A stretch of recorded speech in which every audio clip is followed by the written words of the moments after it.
heroes that soar to villains that flop from endings we love to the ones that should stop. He'll call out the hype, tear down the disguise. Say what you're thinking but can't verbalize. No sugarcoat, no play it safe plan. Just raw uncut, that's Mr. Redman. Every frame, every game, every line's fair game. If it's weak, if it's fire, he'll call it by name.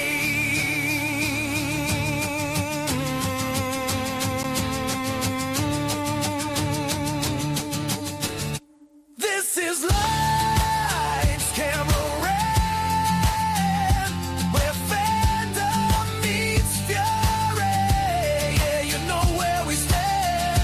Strap in, speak up, turn the volume to 10. Welcome to the Lights, Camera, Rant podcast. Your source for the latest on movies, TV shows, and video games. Get ready for ranting, raving, and reviewing. Here is your host, Lee. Hi everyone, and welcome back to another episode of Lights Camera Rant. As always, I'm your wonderful host, Mr. Rant, and I've got a very special guest today. He's been on this podcast more than 7 times, and I always love getting him back. How you going, Eric? Yeah, I'm good, man. Thanks. I always love coming on, and yeah, I didn't even realize. So it's the 7th time, eh? Oh, Lucky number 7. that's it. It's the most. You're 7, but the most guest appearance is what's his name? Oh my god, Is it Indy? No, Andy, the Galactical podcast. I thought so. Yeah, he's up to number 10. And look, as always, for this episode, we go live on YouTube. And we've got GoJoU7HAP. What's this stream about, mate? We're going to be talking about Gen V, Peacemaker, and the latest news that's on the big screen. So stick around and appreciate it and rant with us. But yeah, he's up to 10.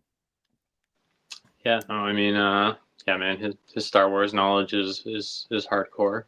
Yeah. I don't think I have that kind of knowledge on hand of any of the things I'm obsessed with. Oh, I know you're not. Batman, you would. Oh, I don't know, man. When we were doing that trivia last time, you just like it was like goddamn. I know that was really fun. That the Lights Camera Rant 4-year anniversary episode was a lot of fun. Yeah. And it was great having you guys all together on that episode. That was a blast. And I still look back and I think to myself, when I look back at that episode, I'm like, holy shit, 4 fucking years. We've been doing it. And like we've known each other for 3 of that at least.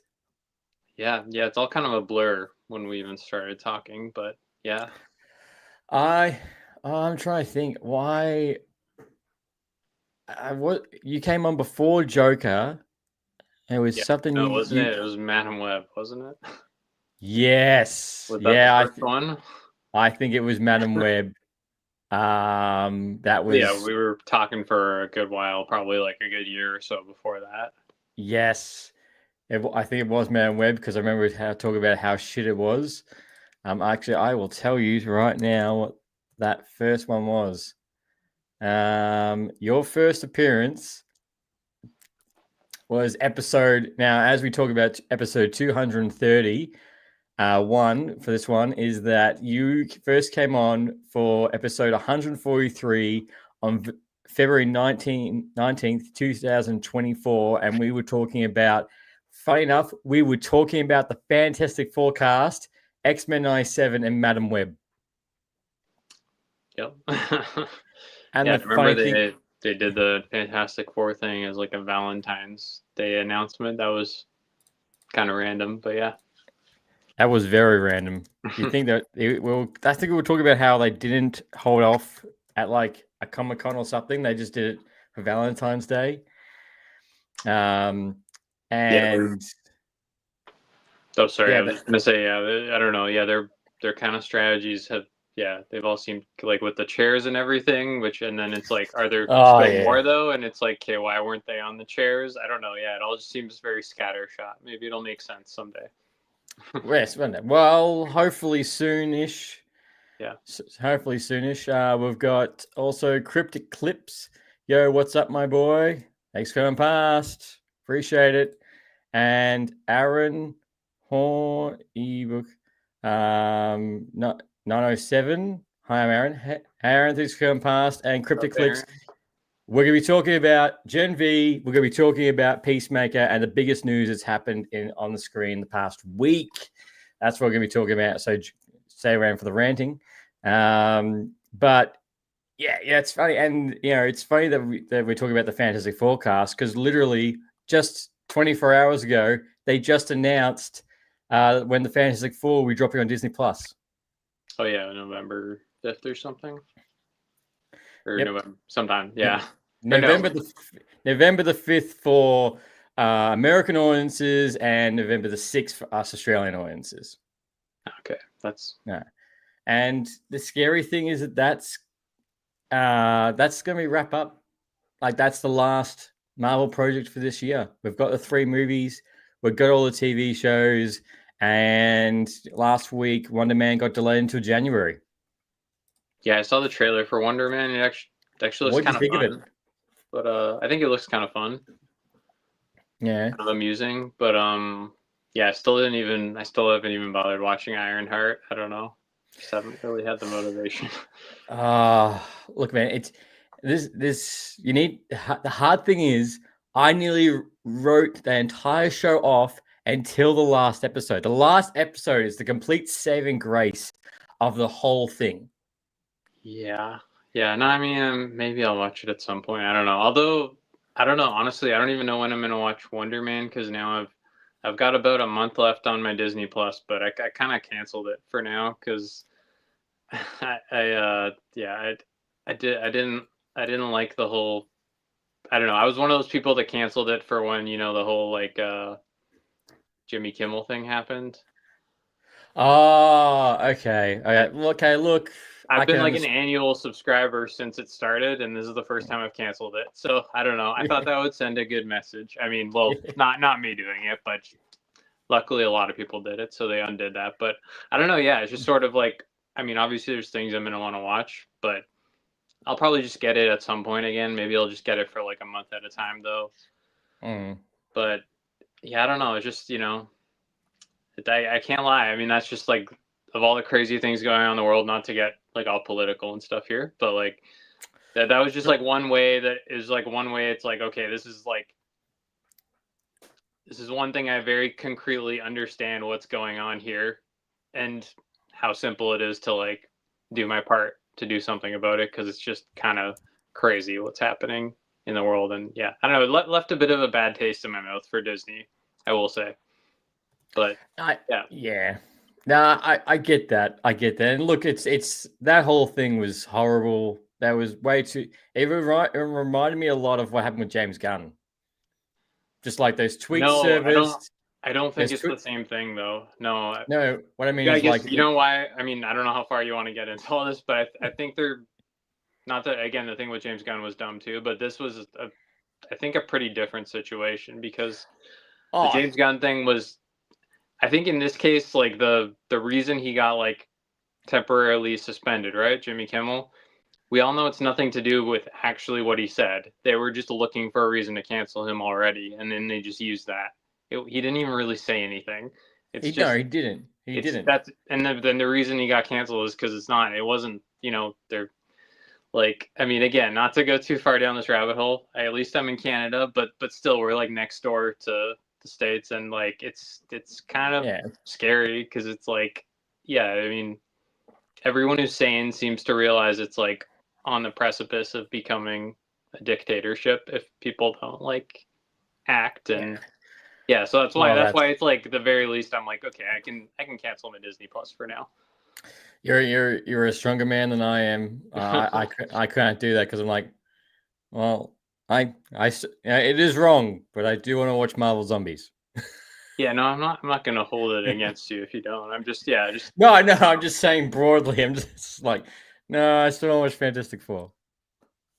I mean, I know I did start doing an MCU rewatch the last couple of months, and just sort of on phase 2 right now. But I mean, the Infinity Saga, at least I own all of that, like, physically.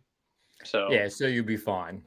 And then I don't know, some of the stuff afterwards I have, some of it I don't. Like, I don't know, at least show-wise, I have WandaVision on the Blu-ray. Mm. I don't know, and I mean, at some point I'll probably, like I said, maybe I'll get it for like a month or whatever when I feel like I'm going to go through a lot. Well, But dude, you're going to have to next year. Daredevil Born Again Season 2, X-Men 97 yeah, Season 2, The Friendly Neighborhood Spider-Man, Wonder Man, like that's all next year. yeah, no, I mean, well, but that's what I'm saying though. Like, I feel like I can. A lot of it, I don't really. It's not stuff that I feel like I'm worried of that I have to see right away. I mean, unless you like want to have me on the show, then I'll make an effort too. But good, good. but I mean, otherwise, if it's just for the sake of watching it, none of those things are things that I feel like I have to see right away. Like, I could wait until a bunch of them are out and then get it for a month and watch them all. You know what I mean? Yeah, true. Yeah. No, Yeah, but like it was that whole situation was just an utter mess. Such a mess. And the irony and that's the thing. I kind of want to like. I mean, look. I guess the sad truth is, I guess all these corporations probably at the end of the day are all the people at the very top. Seemingly are probably all kind of evil. Will do whatever they can to save a penny.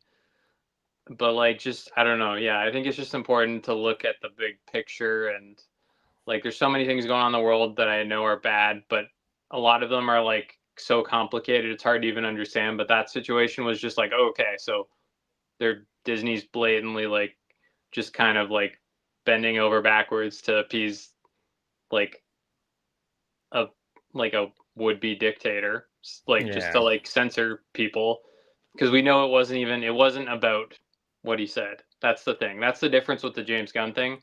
Not that James Gunn should have been fired, but I guess they reacted like what he said was, oh, that's not okay. But this was just a cover.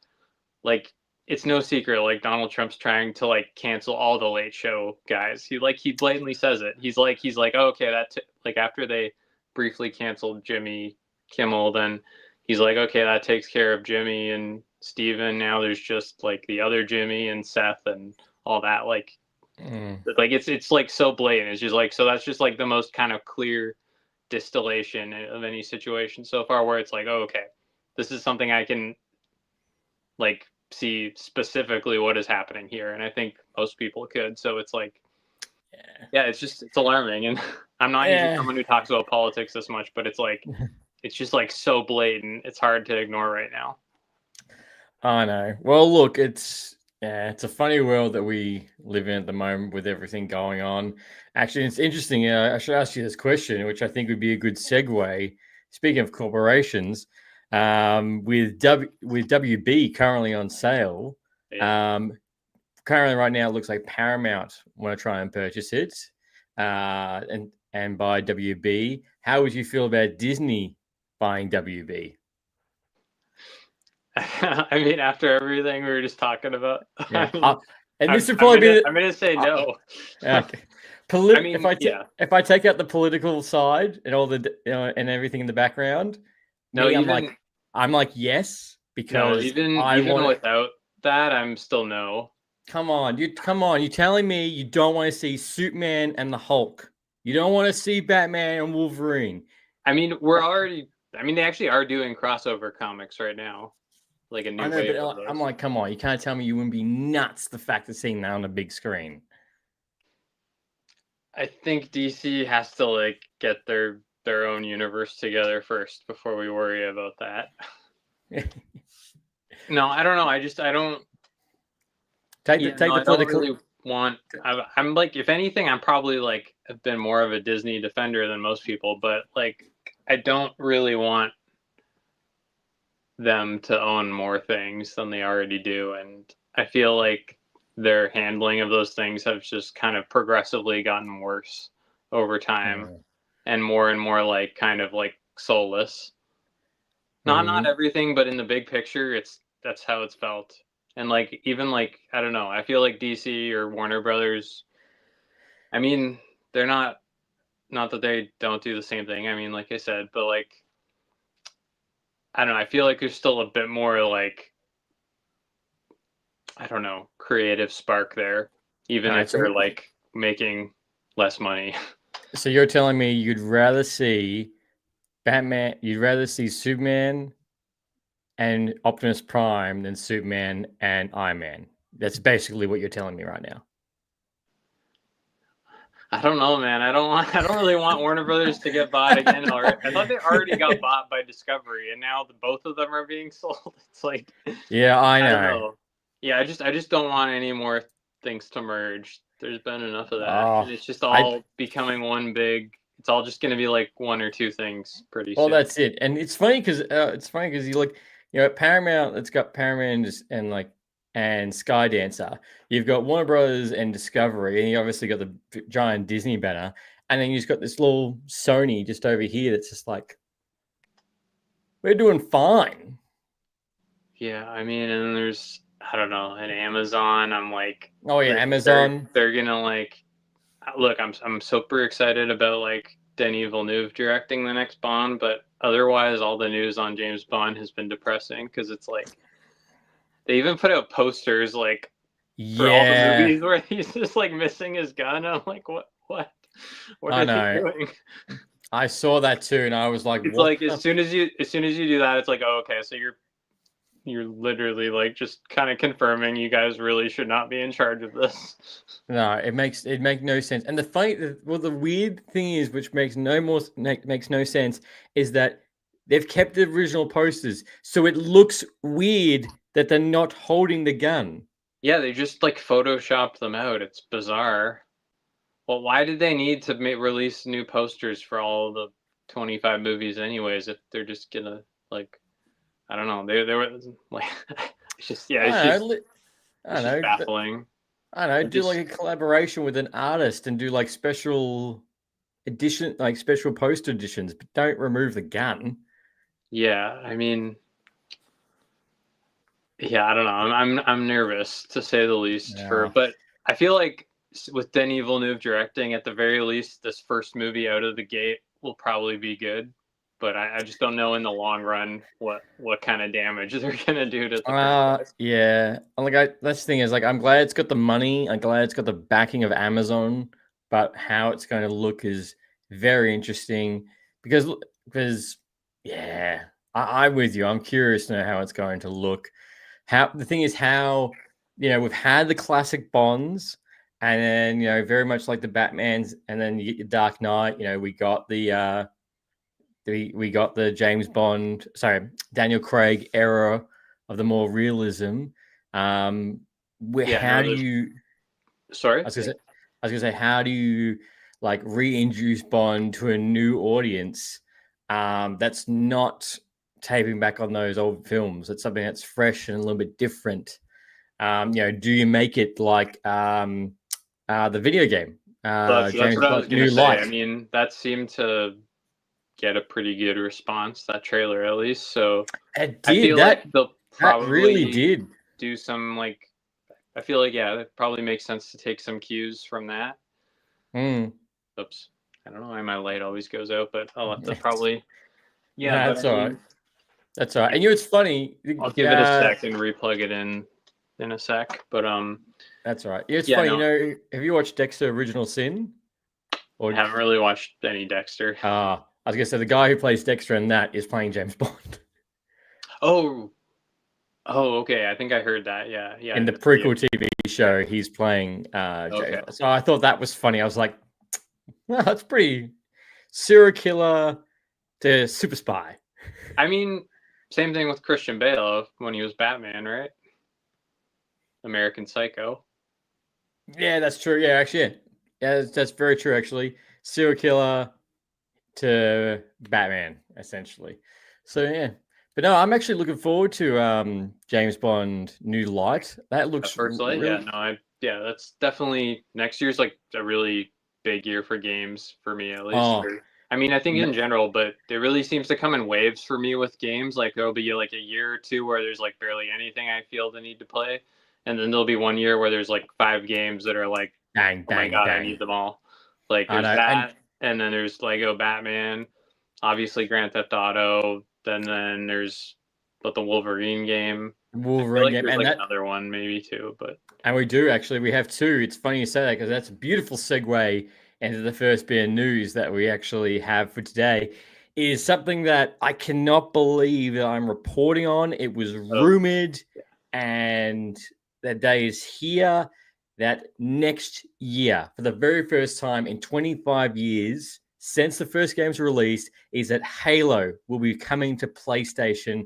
Halo Campaign Evolved. They dropped the trailer yesterday. The trailer looks absolutely crisp. They've completely rebuilt the game from the ground up. And it looks so good. Did you see the trailer for it, man? I sort of saw bits. I didn't really stop and actually watch it, but okay, so it's like it's a full like remake of like the first Halo game, basically. Yep, they've fully rebuilt it Unreal Engine 5, which is the latest. They've re-recorded the lines for all the main cast members. They actually created 3 new missions as a kind of a prequel leading up to Halo, which makes sense. I'm guessing that's because basically this game is going to be reintroducing a whole new generation of players to Halo, especially if you never, which is very scary to say, if you've never played Halo and you've just been a PlayStation fanboy, yeah, exactly. Going into Halo for the very first time, so those prequel missions will make sense. But they've also taken elements from Halo 2 and 3. They've put it all together into Halo 1, like some of the special weapons, sprinting. Like it's completely just they've rebuilt the whole thing. Yeah, I mean, I'm down to check that out because I haven't really, other than like a little bit at friends' places when I was younger, haven't really played them because I've always just, I've never had an Xbox, so yeah. Trust me, man, it's well worth it. You can even do online. This is one of the very few games that actually do it. You can do split screen local campaign, and you can also do online campaign. Oh, are they gonna keep the local split screen? Okay, that's one thing I'm excited for too with Lego Batman because the Lego games are one of the only ones that still do that as well. Yep, Halo, you could still do full screen multiplayer, and you can still do split screen local game. I haven't heard anything about multiplayer in First Light, but they should really have something like that because that's like what the James Bond games are like known for. Well, GoldenEye. Yeah, no, I know. This is like, so they should have some kind of split screen always in a James Bond game, I think. But I feel like it's like fully just story, which like I like, but like it would be nice to have the split screen. Something like that. That'd be cool. No, and I'm excited. So as soon as this dropped, I said to my mates, I was like, this is next gaming night right here. Whether we do it at one of our places or we do it online, we're doing it. Yeah, no, I don't know if I'll get it right away, but I'm sure at some point I'll get around to that one. But yeah, I've got quite a backlog of games. I just play so many. I don't know. Just over the last few years, I've started playing so many different things at once, and I don't know. I'm the same way with books and shows too. Watching so many, probably way too many shows at once, reading way too many books at once, and playing too many games at once. And so I'm just kind of sporadically kind of going back and forth between them and moving slowly through all of them. There's a lot to do. Yeah, I feel you, man. I'm backed up on video games at the moment. This is definitely something I'm excited for. It's weird. I sent a text to my best friend. I was like, it's so weird the fact that next year we'll be playing Halo on PlayStation and GTA 6. Yeah. No, I mean, in the same year. Yeah, no, I mean, it's like I said, it's a crazy year for games, and it's hard for me to even like pick what I'm most excited for. But yeah, probably for me, it'd probably go with First Light. But yeah, I feel like First Light would be your top game. If it wasn't your top game, I'd be very surprised. I mean, the Lego Batman one looks pretty crazy. How it's just like merging all the Batman. How good does that look? Yeah, it looks pretty cool. Well, it looks like it doesn't look like. And I like the Lego games. That's even many because I have like PlayStation Plus, where you have like all those games you can stream, and they have like pretty much all the Lego games. So for like a long time. I've been just going through all the Lego games even too. And so I like we've been almost done replaying the first Lego Batman, and I've never actually played the second or third one. Maybe I'll try to get to those ones as well. I've only played the first one. I haven't played the second or third one. I've heard the second one's really good. Yes. And I heard the third one is a bit of a letdown. Okay. But I was very surprised with the Lego Batman trailer because I just couldn't realize just how big and immersive that they were doing this. Sorry. And I actually rewatched the trailer last night, and I was like, this looks so crisp.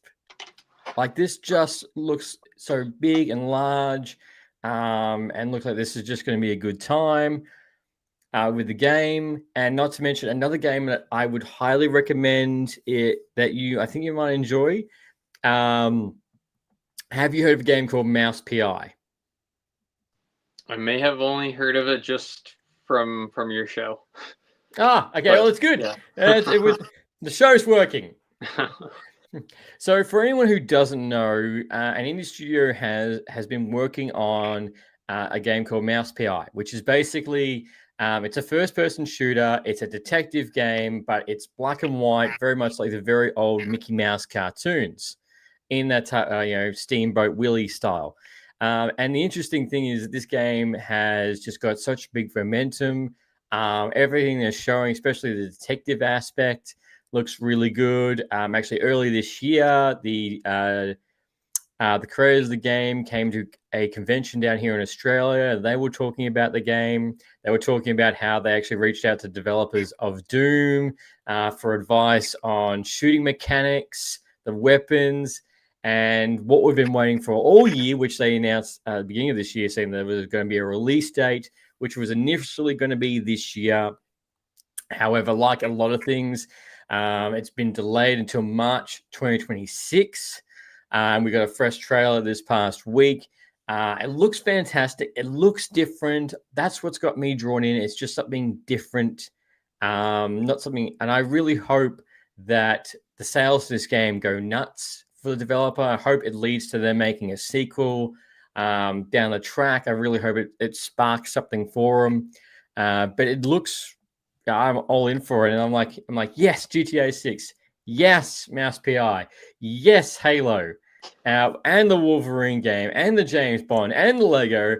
And on top of that, we get Avengers Doomsday next year. Yeah, no, I mean, it's a big movie year too. Yeah, I mean, I'd say The Odyssey is my number one.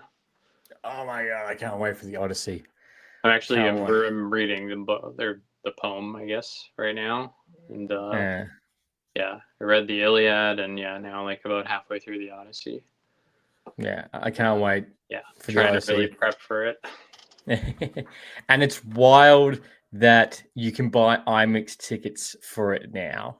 Well, you can't really because they're all sold out. Well, sold out, but yeah, you could have. Yeah. So that's wild to me to think that's you could have done that and they went nuts. Actually, I've forgotten when is that coming out? That's December, isn't it? No, it's July. Right, Nolan's like pretty much always July. Yeah, since like The Dark Knight, his only one that's not July has been Interstellar. That's like the only time since like 2008 he hasn't put him in July. So it's gonna be, that's right. Now you've just remembered, July is Tom Holland versus Tom Holland. Yeah, at the box office. Yeah, I mean, I don't know if it's like 2 weeks apart. I don't think it'll be too much of a, like, the Odyssey will have those 2 weeks in IMAX, and yeah, I don't know. I don't think it'll be competing with each other too much per se. They still will a little bit. Also, big shout out to Mr. Mark My Words for come past. Speaking of video games, he actually just dropped a first impressions of Outer Worlds 2, which was really cool. So I'd highly recommend everyone to go check that out. That's a weird, funky video game that I am absolutely sold. That looks really cool to go check that out. Just the whole vibe to it. I'm not even really familiar with it. The name sounds kind of rings a bell, but yeah, I'm not really familiar with it beyond that. Oh, go check it out. I'm pretty sure Mark's probably going to correct me on this. I want to say the original creators of Fallout, not Fallout, not for it's going to bug me now. It's not the original creators of Fallout. It's one of them that this is another project from the same developers, and I can't remember who it's from actually. Yeah, see, Mark Mr. Works would 100% recommend. Stunning world to explore, and a big shout out to FS713. Thanks for coming past on YouTube, man. Really good to see you as well. We're traveling good. Yeah, I'm trying to remember the developers of the V game, but it's weird and funky. It's almost splashes of Ratchet and Clank in space. And do you remember me? Yes, I do. I remember you from last week. So glad to see you're back for another episode. Appreciate it. But no, that's a really weird, funky game that I recommend checking out. Yeah, like I said, I got so many. One game I've surprisingly still haven't I played for a while, and it's one I've tried dipping back into a few times, but I think I've just been kind of stuck almost trying to do side quests and stuff. But yeah, I still need to get through most of the Indiana Jones game even. Oh, I still haven't picked that up. Okay, so you haven't started it? No, I haven't started. It's on the list. I'm just waiting for the price to come down on the PlayStation Store. Also, FS713 says hi, Eric. FS7, hi.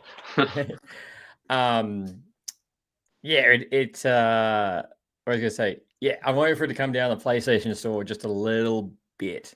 But it is on I just haven't been in the right zone yet, but I feel like over the winter time I'll probably be even more into gaming. So well, actually, it's funny you actually do mention that because if you go back and play it again, I forgot the name of it. They just released DLC for it too. Apparently, the DLC was also praised really highly. Yeah, no, I mean, I'm almost wondering if I'm gonna have to just restart it at this point. But I don't know. It's I think maybe I wasn't anticipating it's as involved of a game as it is. It's fantastic. But I mean, I guess because it's Bethesda, it's it's not I wouldn't say it's a game that holds your hand. No, it never does. It never does actually. Hang on, Indiana Jones.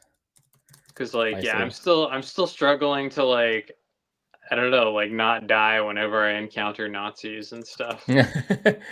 Oh, why is it all? It doesn't have. Yeah, see, on the PlayStation Store, it's still $120. I mean, is that the complete edition or whatever? That's the whole thing. Yeah, I think that's the one I just got the disc of it like that. So for the DLCs and stuff.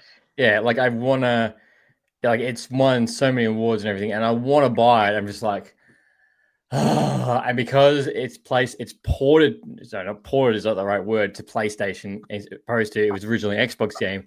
There's no physical release for the PlayStation.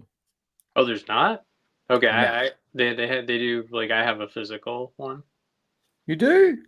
Yeah, I mean, I did hear something about how it's still technically you're still technically downloading it, or it's not really on the disc. I've heard something like that, but I mean, I have a disc. Oh, it is too. Oh, why do I think it wasn't? Oh, it's $99. I'm going to put that into my cart on Amazon. As but I kind of I'm still waiting. I hope I do get more obsessed with that game, because I feel that every time I play it, I'm I should be addicted to this game, but I still haven't got there. But yeah, because it's kind of amazing. They recreate the whole vibe of the original Indiana Jones trilogy and stuff, and I think it's even set like kind of in the middle of that trilogy. Like I think it takes place between Raiders and Last Crusade. It does. It does. They did the timeline for it. Yeah, it's like I guess Temple of Doom, then Raiders, then Great Circle, then Last Crusade. But yeah, I'm not sure. I don't know. I think maybe partly I still. I'll just double check. Here we go. Yeah, you're right. So it is basically the Indiana Jones and the Great Circle is essentially basically Indiana Jones 2, if you will. So if you were going to go through the whole 2.5 or yeah, basically. So if you want to watch them in order for Indiana Joneses, you would watch Temple of Doom, Raiders of the Lost Ark, play the video game, The Last Crusade, and 4 and 5. Yeah. So it's yeah. No, I mean, yeah. I don't know. I still haven't I think maybe I got a little too caught up in side missions, or again, I don't know to really take in the story. I just need to restart. I don't think I'm too far into it. I'm definitely not at the halfway point yet, but I don't know. I haven't gotten hooked in by this as much as it's recreated that vibe. And I know it's an amazing game. I haven't maybe it's something to do with it's they recreated it all, but there's something different about those movies that were actually made. I mean, not that they were made in the time that they're set, but there's just something different about those movies made in the 80s versus of course it does. Of course. I don't know, the characters, I'm not whenever they introduce new characters in this one, I don't really find them I haven't really found any of the characters in this so far compelling aside from Indiana Jones. Of course, yeah. Game. And the thing is, you also go, well, you're all going to die anyway. Huh? It's these characters are already going to die anyway. They're not going to live to see the sequel and everything, so it doesn't really matter. And you're not going to see these characters again. But I mean, it doesn't mean they're going to die. No, but just real quick, Mr. Mark My Words kind of want to do a Halo playthrough with the new one coming out. Still never played Halo, and that's a crime. That's a crime against humanity. Is it the first Halo or a different one? Mark, it's the first one completely rebuilt from the ground up.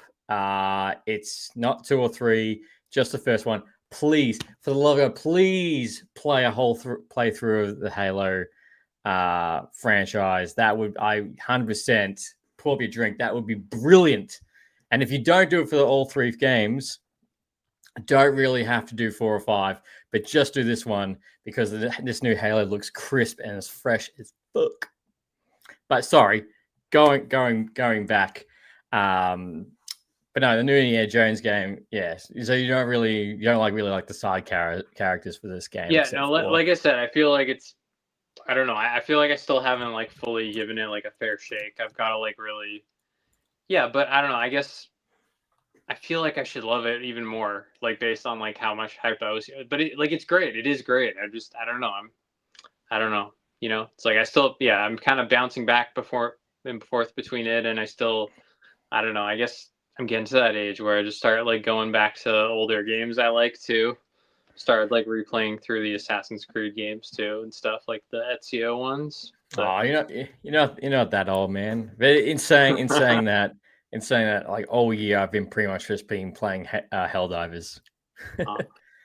Is that? But that's a new one, isn't it? Pretty new one. It's 2 years old now. Okay, versus games I'm talking about from 2009. No, but I meant I've still got games on. I've still got games in my PlayStation store that I go back to because they were still. This is so peak, and come back to. Mr. Mark My Words, Revelations and Brotherhood was peak. Yeah, no, I know. I'm excited to go through those ones. I'm just kind of wrapping up 2 right now. Even that though, I've been playing off and on for quite a while, just replaying through. I played it way back when it came out. But did you like the movie? I didn't hate it. I didn't. I don't know. I kind of it's not great, but man, my light. Okay. No, it's just I I don't know. I had a good time watching it. I thought it was fun, but also like, yeah, I know people. I was surprised. I get why it didn't get good reviews, but also I was surprised when people like with the how low the bar is with video game movies. I was surprised people thought it was like one of the worst yet, even because that's how people talk about it. I'm like, okay, I don't know. I didn't. It's not that I bad. didn't mind it that much, honestly. It's probably one of my not saying much, but probably among my favorite video game movies. Yeah, it's not that bad. I think one of those things. It was a bit messy, but like it was just kind of like I liked how it was not trying to like adapt the games. Even it was just another story actually supposed to be set in continuity with the games. Like that's why it was different characters and things. So I thought that was kind of, I don't know. I kind of liked it. I didn't love it, but like I'd give it like a 3 out of 5. Mark, it was pretty bad. No, I know that's the consensus. I haven't ever had that feeling when I watched it. I thought it was like... I know. Yeah. It wasn't overly great. It's not like I'm passionately defending it like some, but I just can't say I disliked it all that much either. No, it wasn't. Yeah, it wasn't that totally bad. We also, just moving on, Fantastic Four is dropping on Disney Plus on the 5th. For Jennifer Body's fans, Jennifer's Body 2 is currently in the works. The director is going to be working on the sequel to that. That was the one with Megan Fox, which was actually a really good horror film. It was actually really good. So not shocked the fact that that's getting a sequel. Remake on the works, Miami Vice, with the director of Top Gun and Formula F1, looking to get Austin Butler and Michael B. Jordan for this one. Also, Mr. Mike Words, also I can finally see F1 for here. You need to watch F1 in December, and you need to watch F4 in November, mate. But yes, Miami Vice. This is obviously based on the hit TV show that was in the 80s, and then there was a remake in the 2000s, and now they're looking to like the Michael Mann one. Yeah, and now they're looking to do another one. Jamie Foxx, yeah. Yeah, Mr. Mike, my words. How about how bad the Anaconda trailer looks? Yeah. Yeah, I don't think I even watched the trailer, but I saw. Oh, dude, it looks half baked. Yeah, I don't know. It might make a lot of money though, judging by how well Jack Black's movies have done lately. Oh, I know. I guess to be fair, this isn't like I guess the other ones that have done well have been like video game movies for kids, basically. But so that's a big factor. But yeah. Well, the thing is, he's. I just saw yesterday they're actually putting out him as a contestant for Best Actor at the Academy Awards for next year. I mean, I think that's just. Yeah, I mean, people are blowing it up, but like, because that's just like technically, like, don't studios like submit like pretty much whoever they can for those things? It just means that like he falls in a category where he's eligible and the movie made money, so they're spending some money on the Oscar campaign. But that's all it means, really. Like, it's like, yes, okay, this actor who was in this movie is eligible to be submitted. That's all that means. It doesn't really mean anything beyond that, but people are just blowing it up because they think it's funny. But like, he's not going to get nominated. Like, there's no way in hell. As much as I think the Oscars get it wrong a lot, they won't get it that wrong. No, well, you'd be surprised. You would be surprised, Mr. Mark my words. The Anaconda trailer went from a serious thriller to a complete joke comedy. I would still see it. Well, I hope we could see it, because the not really a shitty thing, just an awkward thing, really. It drops, I'm pretty sure, like the 23rd or the 24th or 26th, right around there of December.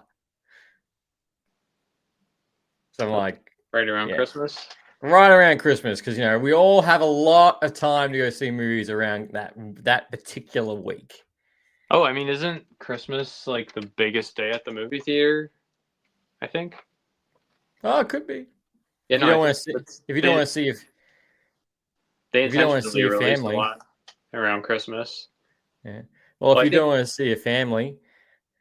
Well, I think no, but it's just even if I don't know. I think maybe like I don't, but like I think that could even be a tradition for some people. Maybe like that they might go to their with their families to the movies on Christmas. You know. I think I went one year and it was not fun. It was like crazy. It was crazy busy.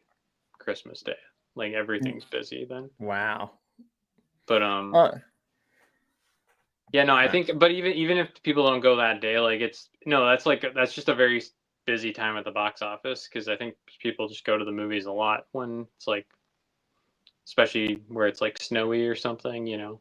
Yeah, true. But yeah, Mark's actually just double checked for us. It comes out Christmas Day, smack bang.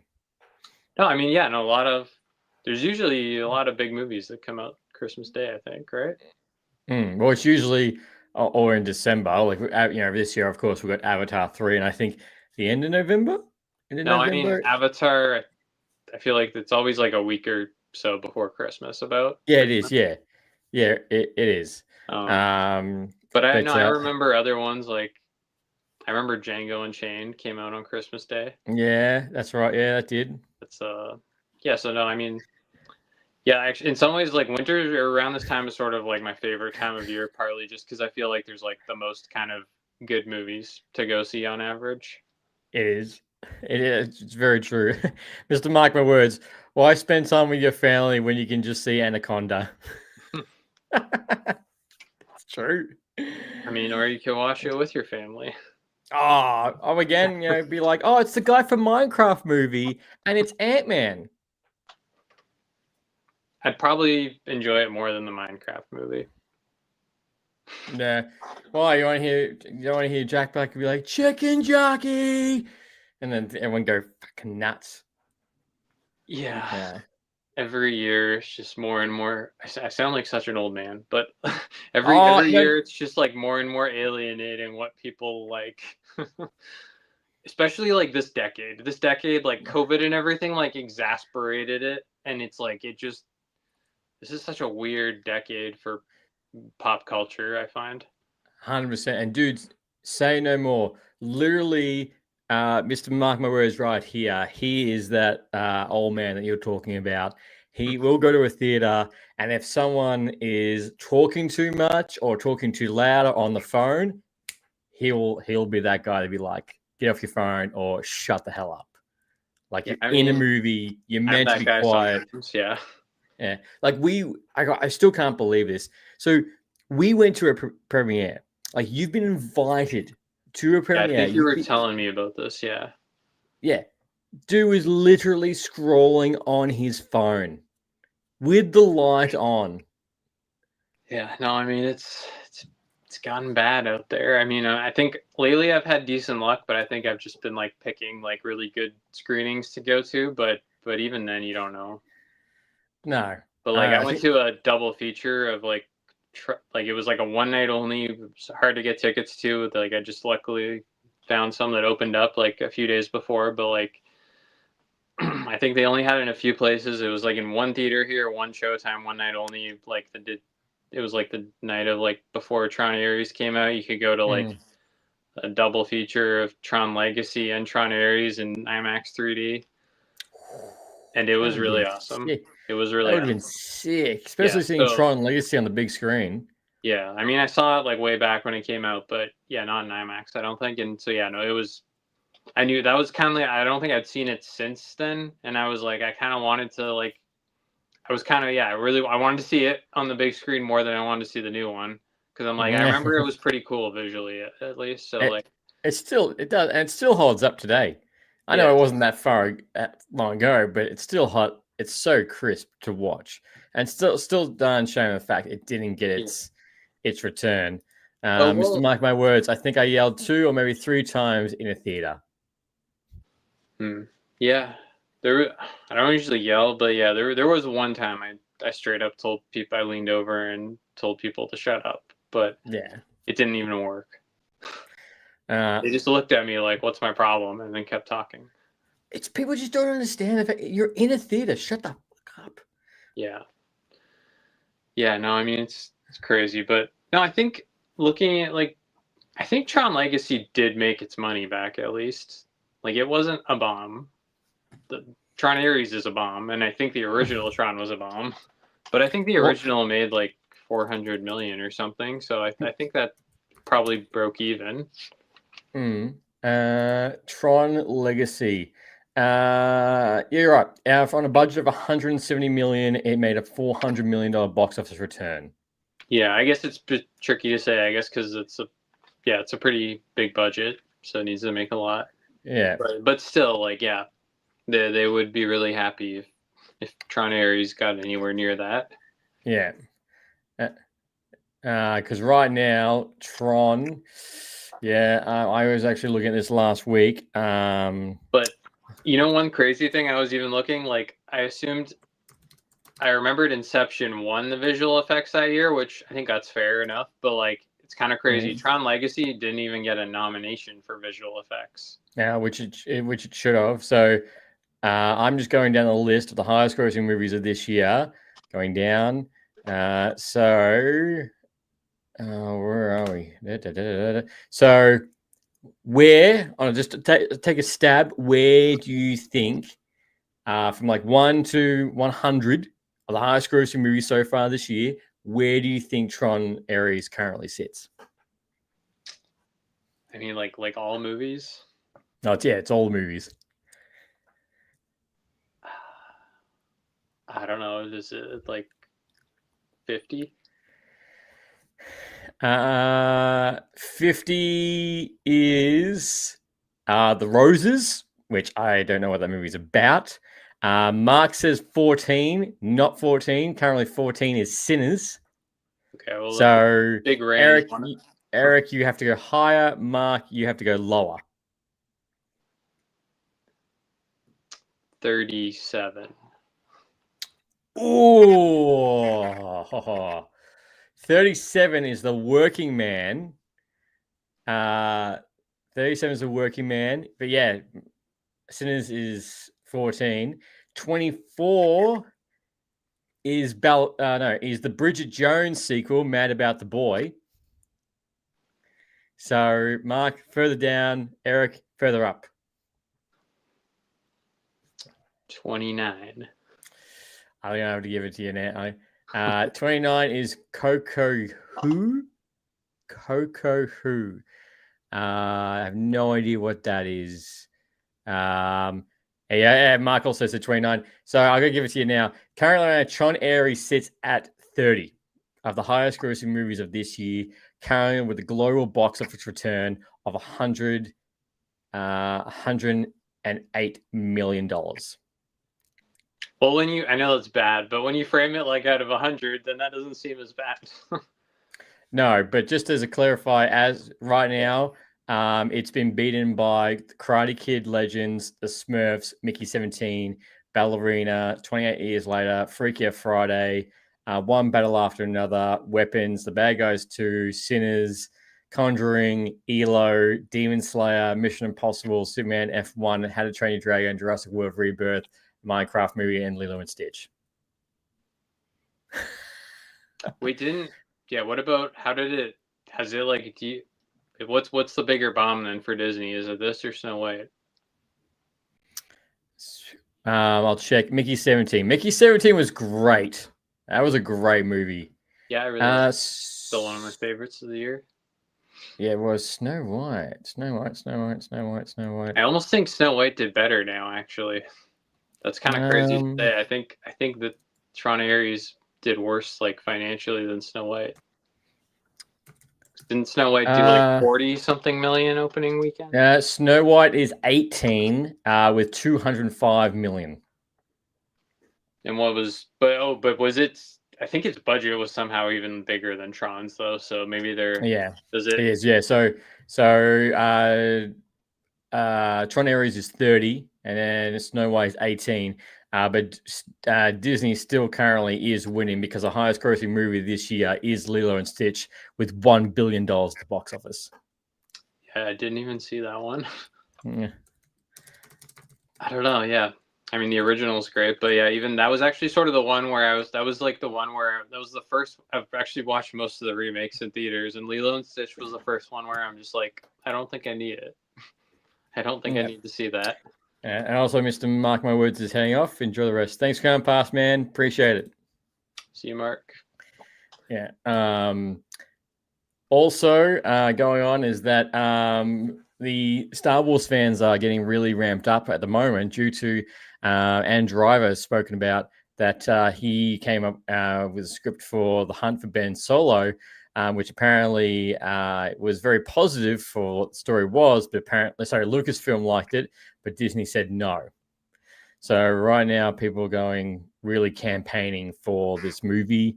I actually did see that apparently a whole bunch of fans paid for a Skywriter, but a plane with the giant banner behind it saying "Save Ben Solo" or something to go over the Disney's head office or something last week, which is insane. It's interesting that I've spoken about this multiple times. It's so interesting of what since the Rise of Skywalker and what projects have been announced and not come to fruition to what actually have been put into full production since that film, which is really interesting to see because they announced so much and some of it's still up in the ether and wherever we're ever going to get it. But the first Star Wars movie since The Rise of Skywalker is going to be the Mandalorian and Grogu movie. Yeah. And then after that, it's Starfighter with Ryan Gosling. Yeah, on paper, I'm still not like too thrilled about that one, but of the two, that one's sounding better. Yeah. Than Mandalorian and Grogu. It's gonna be fun. I don't know, man. The trailer. The trailer didn't really do very well, I must admit. No, I don't know, man. It didn't I could see if they made it didn't really look any different than the show. No. It didn't look more cinematic or anything than the show, or I don't know. If they're gonna do that and it's gonna be good, it's got to be a whole culmination of all that kind of side of Star Wars, with the Ahsoka show and stuff. All those shows that sort of, because that was a direct kind of offshoot of. So I don't know.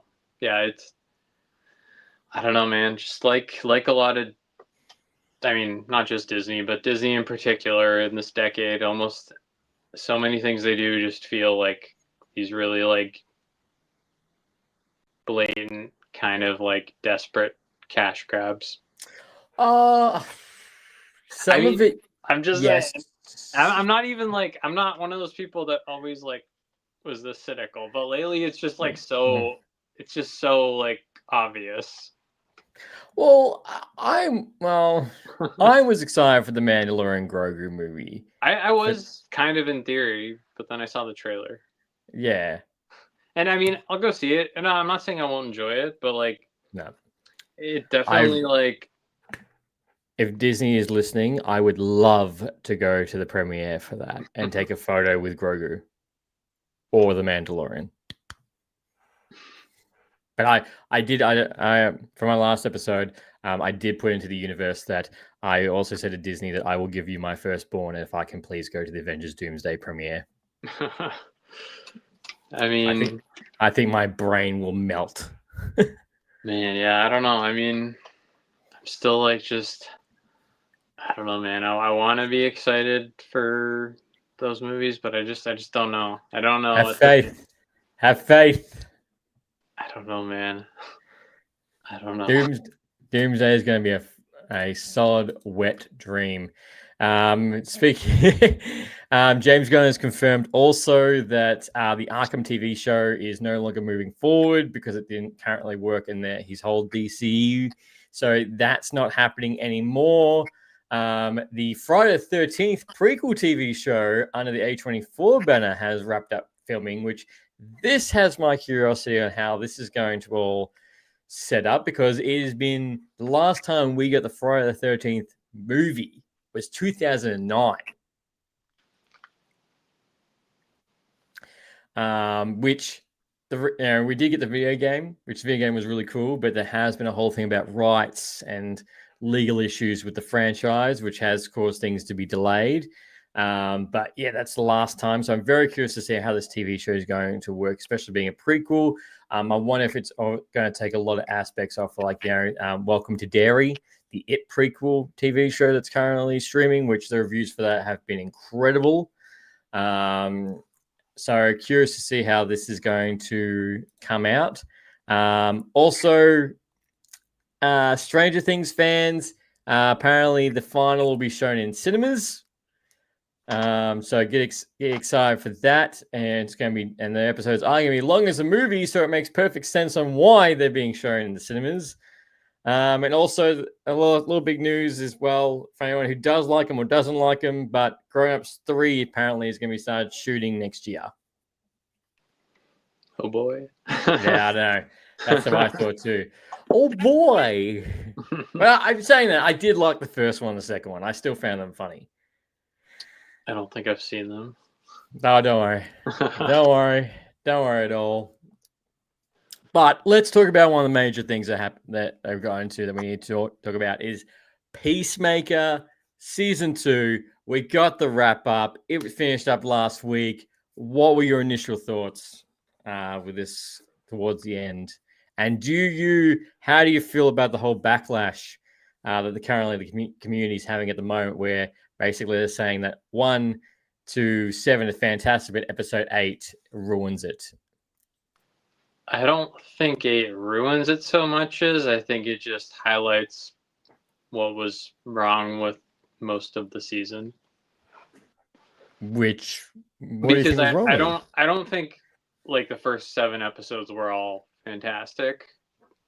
I think there were like some good ones, but like I think it was all, I don't know, like I guess we're going full into it now. Yeah, go nuts. Yeah. That's why we're here. Yeah. Yeah, no, all in all, I was kind of up and down watching most of the season. I was like kind of waiting for it to really kick into gear, and then a lot of the episodes were like pretty short, and that was a little disappointing. And then the last episode's longer, but then it's like burning through so much story, and it's like, well, why wasn't this kind of spread out more throughout the season instead of like barely anything happening? In most of the season, and then all being rushed through in this finale. So yeah, I don't know. I think I liked it enough, but yeah, I gotta say by the end, I was pretty disappointed with the season as someone who loves the first season. So why were you disappointed in that sense? Like what didn't it do for you that the first season did for you? I think it mostly comes down to like pacing. And like I said, it was like a lot of short kind of episodes where not much is happening. There's some good character stuff, but ultimately, like, I don't feel like enough happened in like a satisfying way, and like not like paced. Like all the concepts of where they were going were kind of interesting. But like you can just like none of it really played out in a way that I found all that like satisfying or like nearly as compelling as it could be. As the first season. Yeah, the first season was like consistently longer episodes. Like they were all like at least like kind of like 40 minutes or more. Yeah, they were a lot longer. Yeah, 100%. And then this one just kind of it didn't. Yeah, I feel like the first season was a lot more consistent, and it like kind of more naturally built up to a satisfying finale. Whereas this season, it's like it was just kind of scattershot feeling, and like most of the seasons about him like going into the other world with with his like alternate family and stuff. Yeah, we get an interesting idea, but like they never really like went anywhere. I guess like it didn't really feel like, it kind of felt like it didn't really go anywhere, that whole thing. And then it's like, oh, actually it's about Rick Flag trying to like find this other planet to be like a prison for metahumans and stuff. Yeah. Whereas like and I feel like I kind of wanted to like. I think the Rick Flag angle is like really compelling, and they just didn't really execute it that well. I must admit the ending was not what I expected to be with Rick Flag. I don't even like dislike the ending or where it went, but just like the way we got there was just like, it just really like, yeah, it just wasn't, I don't know. I mean, I'm going to rewatch it, and now that I know what I'm getting into, I'll probably like it a little more, but yeah, I just, all in all, I guess yeah, it's probably like the most disappointed I've been with any kind of James Gunn project. Oh, wow. That's a big call. No, but that's just to say is usually most of the things he's done I've absolutely been like over the moon for. And this one I was like, especially too because he was like hyping it up so much. Oh, I know. He was saying it's like his favorite thing he's ever done this season of Peacemaker, and I'm watching it and I'm like, okay, I wonder what he's talking about. Like, and then we're getting near the end, and I'm like, okay, things are picking up. Maybe the finale is gonna be crazy. And then I watch the finale, and I'm like, what was he talking about? No, I know. He hyped up the ending so much, and in that situation, I don't think he should have hyped it up as much as what he like. Yeah, I don't think he was being like false. I think he just maybe. I feel like maybe he just maybe it's the thing he had the best time making. Yeah, well, of course you get to make it with your wife, but then the weird thing is that you watch your wife get beat up, kiss John Cena. They mentioned. I've listened to the whole like podcast too each week with where James Gunn and so you listen to that after you listen to this podcast, right? Oh no, I mean yeah. No, I just just for like after each episode they would like break down, they do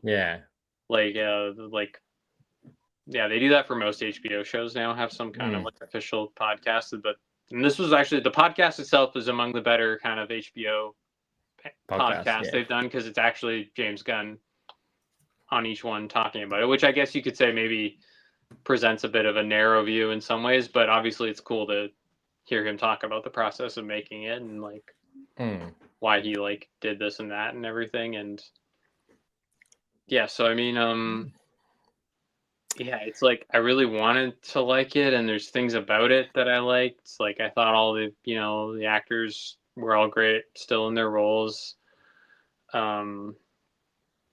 But yeah, it just, I don't know, I felt like just such a missed opportunity of a season. Like doing like, they sort of used the multiverse in an interesting way, but at the same time it just felt very like held back. Like even in terms of like just exploring the one Nazi planet, like nothing really like came of it. Like, I mean, I know character stuff came of it for him, but like, I don't know. And it's even weirder when you think that it's like, okay, as of right now, James Gunn seems to think there likely won't be another season. And that's like everything from the end of this season is going to be resolved in other DCU things like Man of Tomorrow and stuff. But like, that's such a weird ending for the Peacemaker series. Yeah, so he said there won't be a season 3. If anything, it will be a season on the company name, which is Checkmate. Yeah, I think, he was, I guess maybe it's just simply partly because he, he's, I guess, yes, James Gunn, I'm sure, he's a bigger comic book nerd than I am. But yeah, to me, like the Checkmate thing, I was like, okay, I saw it, I'm like, okay, I guess that's probably something, but it's not something I'm really familiar with. So I think that's sort of what he was talking about, partly, like in terms of like what he thought were all these big reveals and stuff. But like, well, that's it. This is what that's meant to lead into a season 2 for Checkmate, or season 1, sorry, of Checkmate. I think, but I don't know, it's just weird to like, I don't know, like, I think there should just be at least one more season of Peacemaker, honestly. Like with the way this season was, it was like so many like dangling threads. Even the thing with like his brother being that's left alive, like that seems like such a weird plot line to resolve in anything else other than Peacemaker. Peacemaker itself, like how are you going to introduce that into a movie? I mean, like you can, but I don't like it. Like it's like I feel like they could definitely like do another season of Peacemaker, and maybe stuff happens in between that you need to watch the movies for. Yeah. But like, yeah, I don't know. I kind of still think there might be a season 3 at some point when James Gunn's less busy. If he ever. Well, that's the thing is when he's less busy. But I feel I'm still like finding what the whole DC plan is just a. I know people like it can't be exactly like Marvel, but I'm like, at least Marvel has a structure to it, what you can half expect. And like, don't get me wrong, there are shows that they've had a season they haven't done a season 2 for. But at the moment, I feel like the DC is just a bit just up in the air on what we might get. Like, it still seems weird to me. They're like, hey, here's Man of Tomorrow that's coming in 2 years, and here's a Clayface movie, and the Batman, the Brave and the Bold movie is still very far away to ever like coming to fruition. Then we've got the animated Batman and Robin movie, and then we've got Supergirl. And apparently, James Gunn's also mentioned that he doesn't want to touch Darkseid anytime soon because I think it's too close to Thanos. And which a part of me, it's like, well, that's really disappointing. I mean, okay, I didn't hear. All I heard was he didn't want to kind of do that because I guess he wanted to kind of go in a direction less similar from Zack Snyder or something.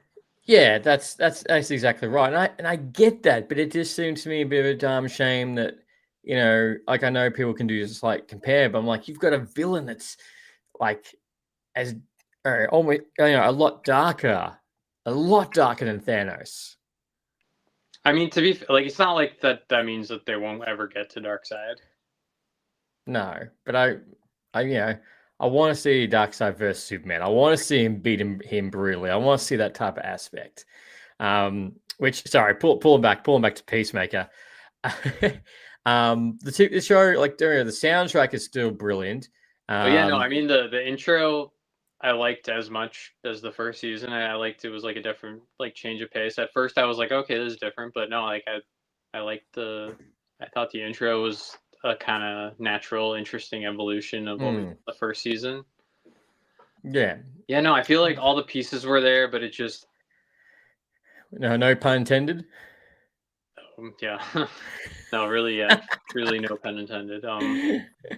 Yeah, there were so many things that were like compelling and as far as the structure of DC, I mean, I think we talked about this before, and to some extent I'm with you, like, but at the same time, especially after Superman, I was like, you know what? I think James Gunn is going to make this work, and he's a bit ahead of the curve from us. But at the same time, yeah, I don't know. I mean, it's hard to say. Like, I mean, I like the idea of how he's like,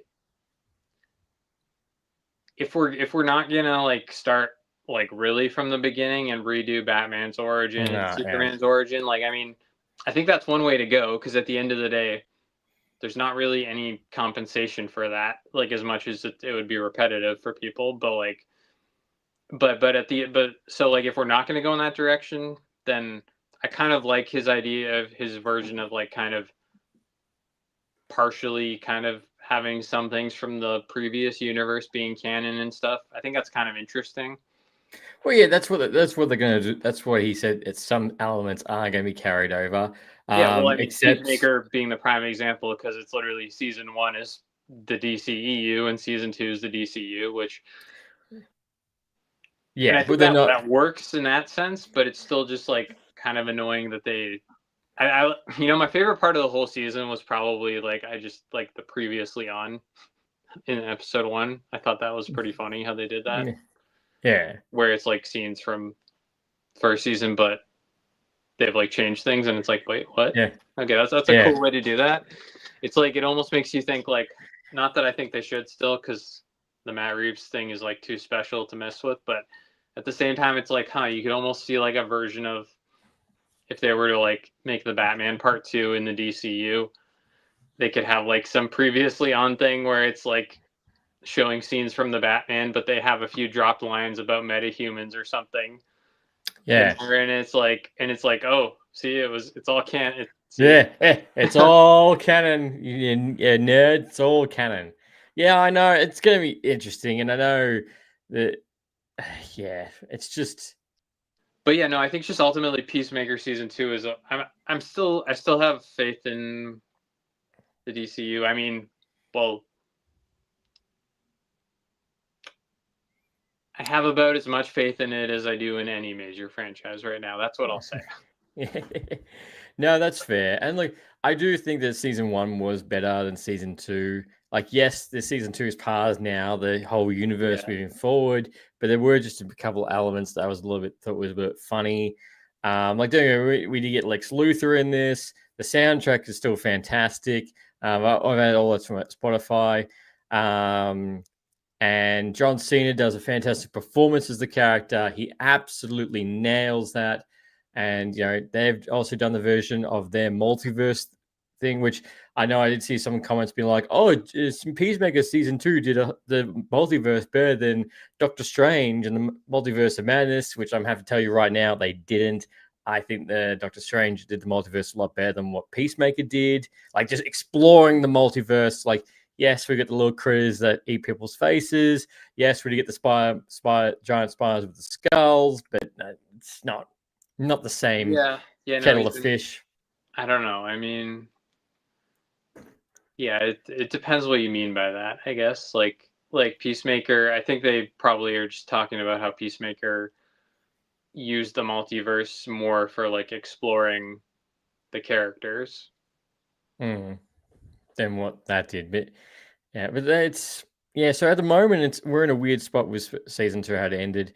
But I must admit, at the moment right now with TV, because at the same time Peacemaker came out, Gen V, Dexter Resurrection, Alien Earth, Twisted Metal came out, Marvel Zombies as well. I must admit, in the whole mix of that, it's probably a little bit further down of like shows at the moment, I think, which we're going to get into. I mean, the only ones I've seen of those ones you mentioned, I guess, other than Peacemaker, are, well, obviously Gen V and I guess Marvel Zombies. But I won't say obviously where it goes against Gen V yet for me, but I will say I definitely preferred Peacemaker over Marvel Zombies. Yeah. Well, I mean, yes. Marvel Zombies was like fine, but it's just like, I don't know, like it's sort of just it just felt like content. Yeah, like at good least content. Peacemaker season 2, I had a lot of like, I think it's got a lot of problems and it's a missed opportunity, but I still felt like, yeah, it did. I don't know. At the very least, it felt like James Gunn made what he wanted to make, and he did. But I think it's going to be one of those shows that you go back to watch season 1. You don't go back to watch season 2 very much.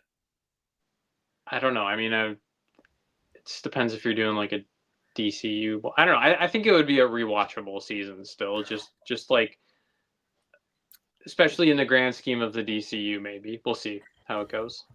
Well, that's currently the question at the moment. Because, I mean, I love Superman, so I think he got, like, as someone who loves the Snyderverse too, but like I think there's something about like I like Man of Steel still more, I think, as a movie overall, but I think David Corenswet and James Gunn's portrayal of the character might be my favorite live action portrayal in movies of the character. And it's actually, I think, made me like Superman more as a character, if that makes sense. Yet Man of Steel I still find like a more thrilling movie overall, if that makes sense. Yeah, no, 100%. 110% on that. But at the moment, as it currently stands, as we're talking, is that with James Gunn's era, which he dubbed Chapter 1 as Gods and Monsters. Is that still a thing, you think? Or I think it's because I feel like a bunch of the projects he said then are not happening now. They are. That's exactly right. They're not happening. Like the Authority and stuff. Yeah, Authority. So although wasn't what's her name? Wasn't the engineer, she's supposed to be like, I think she was sort of in Superman as like set up for the Authority. Yeah. So I mean, maybe some version of it'll happen. Maybe that team will still appear, but maybe not in their own project. I don't know. because they did still leave that kind of cliffhanger with her. It's like they made a point of being like, oh, she's alive, right? Yeah, they did. So how it's all going to work is interesting. Also, what's your thoughts on Mortal Kombat 2 being delayed from October 2025 to May 2026? Look, I was gutted when it got delayed because I was really excited for it. But look, if it gives them more time to tweak things, make things a little bit more crisper, I'm all up for it. It just adds into the absolute stacked year of 2026 of movies. Yeah, I mean, I don't know. Have you seen the first Mortal Kombat? Yeah, no, it's one of the few reviews I did on my channel. That's right. Yeah, no, I don't know. At the time, I enjoyed it, but yeah, it's not. I don't know. I can't say I'm like I'll watch the sequel, but I'm not like I don't have high expectations. I guess. Oh come on! Come on! It's got such a good cast in it. It looks good. It's so good. They've already announced Mortal Kombat 3. Okay. I don't know. I don't know, man. I think it could be a fun time, but I'm not expecting too much beyond that. Well, the funny thing, that's understandable. It's just funny because next year it will be Mortal Kombat versus Street Fighter at the box office next year. Oh, I didn't even know there was a new Street Fighter. Yeah, there's a Street Fighter movie coming in the later the year when May is Mortal Kombat. So those two films, two iconic fighting video games that have battled on console, will now battle at the box office. I mean, you're talking about who would like to see like crossover with DC in the movies. I mean, Mortal Kombat, right? They did the game. Well, they did, and that game did really well. So that could be like a cool kind of like offshoot of like, I don't know. They wouldn't do that anytime soon, like I said, because they're trying to just get DC's universe together still. But like, yeah, which hypothetically, I mean, like, yeah, there's a lot of properties just that Warner Brothers already has like that would be cool to see go with DC stuff. Yeah. Which, speaking of that, so yes, so with James Gunn's era, Superman, which we got, Supergirl, which is in June next year, the Clayface movie, it's 7-11, which was not originally announced in his big lineup, Man of Tomorrow for 2027, which again, that was something that wasn't originally in his lineup. The Authority, which is TBA, The Brave and the Bold, that's TBA, The Swamp Thing, that's TBA, The Untitled Wonder Woman, which is TBA, The Untitled Teen Titans film, which is TBA, The Untitled Bane and Deathstroke film, that's TBA, and Sergeant Rock, which is currently TBA for it. So it's... speaking of like Deathstroke, didn't they like I don't know if it's like confirmed, is he like a villain in the Batman Part 2 they've said now? I'm not too sure. TV show wise, that's like something I've seen multiple headlines about Deathstroke being like in the Batman Part 2, like in Matt Reeves' universe. Oh, that'd be interesting. I'd be sick, so sick if it was. For TV show wise, it's Creature Commandos, which we did get, Peacemaker, which is just finished, Lanterns, that's coming on HBO Max early next year, Booster Gold apparently, the Waller TV show, Paradise Lost, which is set in the Did you say the War TV show? Waller. Oh, Waller. Okay, I thought you said Waller. The War TV show. Sorry, Waller. Paradise Lost, which is set in the Wonder Woman universe.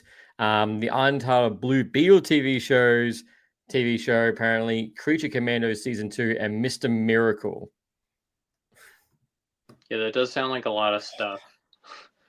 That's all coming next year? No. Well, they're all TBA. So it's all not next year. Okay. Well, that makes sense then. Yeah, the only thing most of those are things we don't need anytime soon. Yeah, the only things that are pen to paper for next year are the Supergirl movie, the Clayface movie, and Lanterns. Yeah, I mean, Supergirl makes sense. Yeah. And then I guess, I don't know, Clayface, I'm certainly interested. I hope it's... Yeah, but is this going to be a whole nother like Sony thing? Like, hey, here's a villain from an iconic hero, but no hero. Well, I think there's a chance. Yeah, I think there's a good chance Batman will not be in it, but I don't necessarily think that it'll be like a bad movie like most of those. No. Real quick. I feel like James Gunn is all about like the scripts, right? You know? Yes, that's where. Although, I mean, I know I just kind of like sort of dumped on the whole structure of Peacemaker season 2, but still, it's still like a competent piece of entertainment, unlike those Sony things. So I know, can't really compare. Booker, what's your thoughts on Booker and how good he's a fighter? I haven't seen that movie, man, but I have seen clips of it, and that looks really good. Also, what's your most anticipated and most excited for a film in 2026, 2028? Okay, I can answer that. I mean, sort of like I could do a top 3, honestly. Go top 3. But although one of them, Avengers Doomsday, right? No, right? That actually would be like 4th. But okay. To be fair, though, the 3rd place, I don't know for sure if it'll come by 2028. But I feel like probably by 2028 it'll come. Yeah. But it doesn't have a release date. I'm gonna say the next James Bond movie. That's the one. It still doesn't have a release date, but like, and I'm still nervous about the whole future of the franchise. But for that movie, at least, I'm pretty ridiculously excited to see Denis Villeneuve be the one to revamp James Bond. Like, should be James Gunn. I don't think so. No.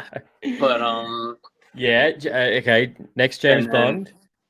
And then second, I'll go The Odyssey. Odyssey, yeah, with Christopher Nolan, and I know what your third one's going to be. Yeah, obviously, first has to be the Batman Part 2. Batman Part 2. Yeah, 100%. For me, I'm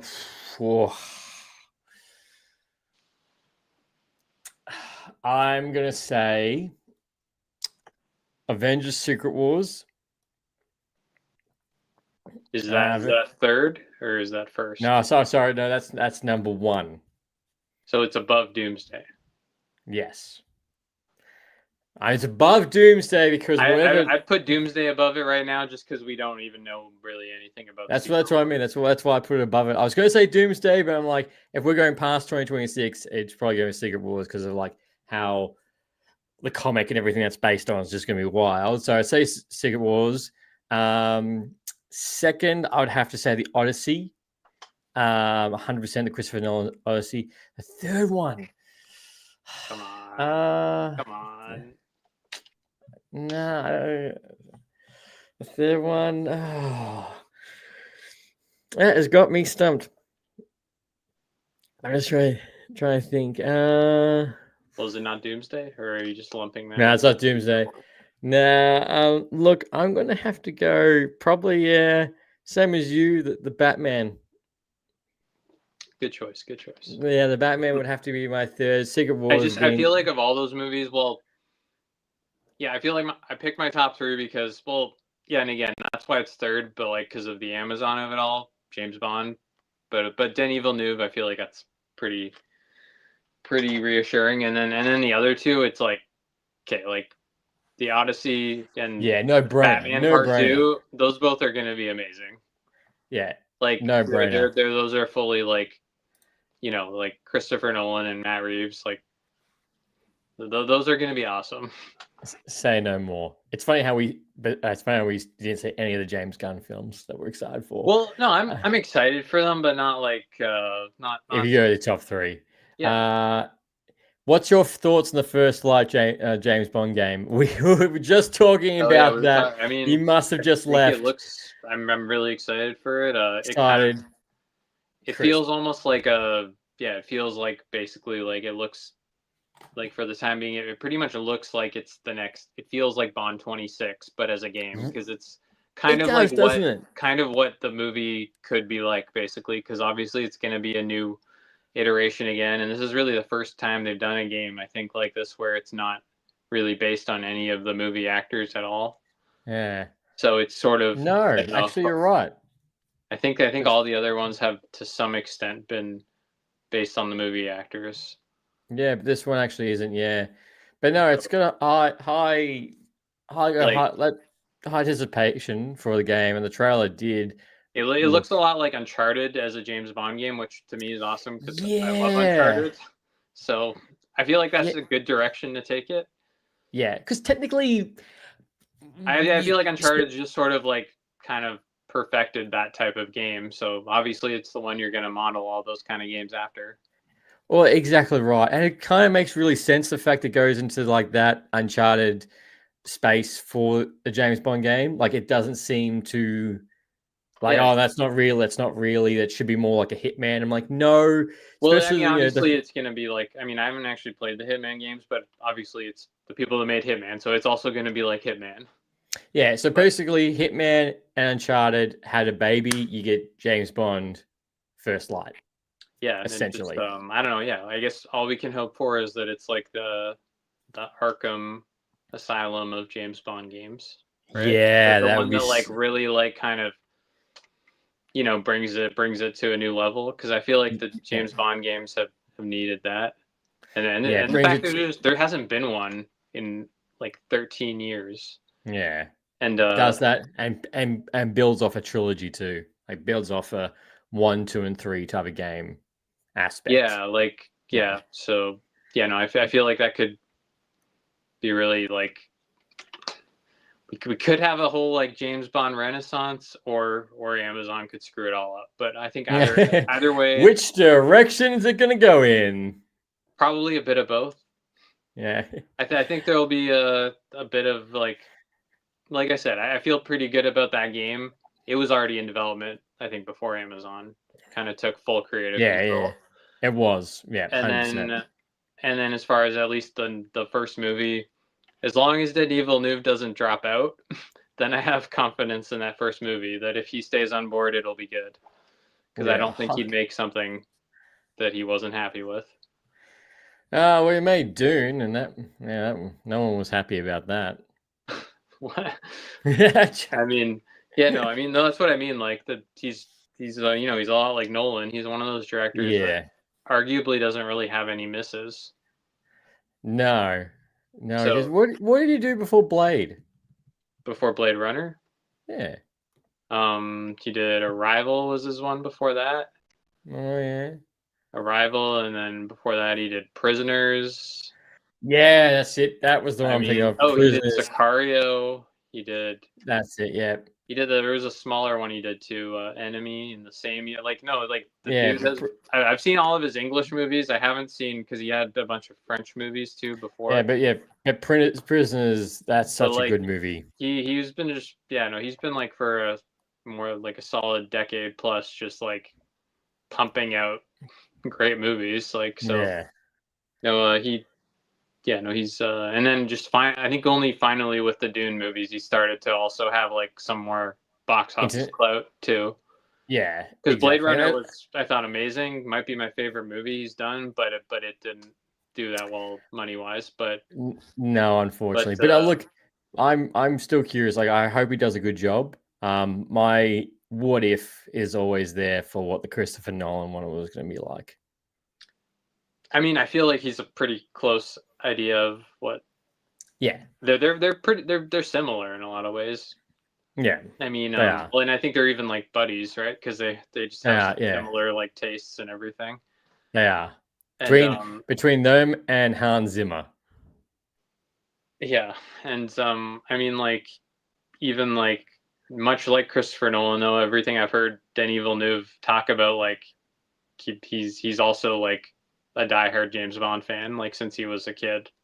Yeah. So that's like a very special thing to him. So yeah, no, and I even did listen to like an interview with him recently that was from like years ago, and they asked him like what kind of franchise, if he could do any one big franchise, which one would he not be able to say no to? James Bond. And he said, he said if he got offered James Bond, he doesn't think he could pass that one up. He sort of said none of the other franchises would really be for him. But he said if he got the opportunity to do James Bond, he doesn't think he'd be able to say no to that. Oh, it's yeah. So it would be so hard. It would be so hard to say no to it. Yeah, I mean, I think Christopher Nolan has a few times, because because I guess technically Denis Villeneuve still doesn't have 100% creative control. Well, that's what and that's why Christopher Nolan wouldn't do it either. Yeah. Which again, I've said this before. I didn't think that was necessarily a bad thing when it was under the Broccolis, because I think they knew what they were doing, and I think they were, not that everyone loved every single movie that they did, but I think in the grand scheme of things, they were pretty fantastic producers when you compare them to producers of most other franchises. I think the franchise has like retained its integrity more. Like, not that it's evolved, but also retained like its integrity and hasn't like sold out up until now. Yeah, but at the very least, I'm happy we like got like nice clean 25 movies. Got like a real definitive ending the last time. So if there was, I mean, they couldn't have picked a better time, I guess, to finally hang it up, right? Say no. Yeah, no, they couldn't. If they were ever gonna hang it up, I mean, unless their kids were gonna take it on, I guess they didn't want to, or for whatever reason didn't. But like, yeah. But don't worry, they got paid handsomely from Amazon. Got paid. Yeah, although I've been seeing these headlines lately. I don't know, haven't looked into it, but now they're saying that Amazon only paid $20 million for the. I'm not sure what that's all about. Does that mean that's what they paid them at, like, to finally give up the creative control? It would be other things. It'd be like that was how much the franchise was, but then there was a whole money of them signing it over. Like, there've been a whole bunch of there would be a lot more money. At one point, I don't know what the real number, but like I thought I heard that just to get the creative control finally, what made the Broccoli say yes is that Amazon just like gave them another $1 billion or something. But I don't know. I don't know what the truth is. I would too. I'd be like, sure. Is that another $1 billion? Is that another zero on that? Sure. I don't know. I mean, it sounds like they really were like battling for a long time behind the scenes what to do with it moving forward. Yeah, because I gotta admit, it is in a like tricky place. Like, what do you do next, kind of, with that franchise? But also at the same time, I don't know. But then again, that video game kind of is like, okay, I don't know. I think James Bond's just one of those things that like just always has to like somehow it'll like keep going. It'll reinvent itself, because like it's just one of those things that's like. Even if when the popularity, goes up and down for certain franchises like that, but there's some that are just like, it's just too iconic, right? Yeah, you can't let it go buried forever. Just like, so, but I just hope that they can like keep some degree. Yeah. So anyways, all that to say is I was just saying like, I think that was like not a bad thing when it was the Broccolis in control. For the directors to not have 100% control, because I feel like they really like were like careful about like they clearly like let directors like I think like make their own films enough like when you compare them to a lot of franchises, they still felt like the Daniel Craig ones especially felt pretty director driven. They were, and speaking of driven. Which going to our last segue for this episode is Gen V Season 2, leading up to the final season of The Boys, which apparently also I was reading the other day that after The Boys Season 5 will be The Boys Mexico TV show that will be coming out. Yes, I know, I just saw your face, Eric. Yes, they're doing another spin-off show called The Boys Mexico edition, amongst that with the Boys prequel TV show with Stormfront and Soldier Boy, and also there's also Gen V Season 3 could be also on the horizon depending on the numbers for this season. Wrapping it up. Too many spin-offs, man. Yeah, I know. It's funny because they became the very thing that they were taking the piss from. Kind of, yeah. I mean, yeah, and they actually are like all those shows are filmed very close to me too, and yeah. I was actually I told you I've been doing like background acting, right, a bit. That's so cool, but no. Oh no, I didn't. Yeah, you can actually technically like you wouldn't see it, but like if I tell you where you can see me in Season 2 of Gen V. Yeah, send me a clip. Yeah, no, yeah, I'll have to. I can send you a screenshot. I'm like a guard in the prison. Yeah, see a screenshot, 100%. That's so cool. But yeah. So and then actually, my last gig was on not visible at all, but I might still be called back. I'm also like doing some on the prequel show too. It's being filmed like actually pretty close. Dude, that's awesome. Yeah, but yeah, that one so far, I don't think I'm going to be seeing it at all.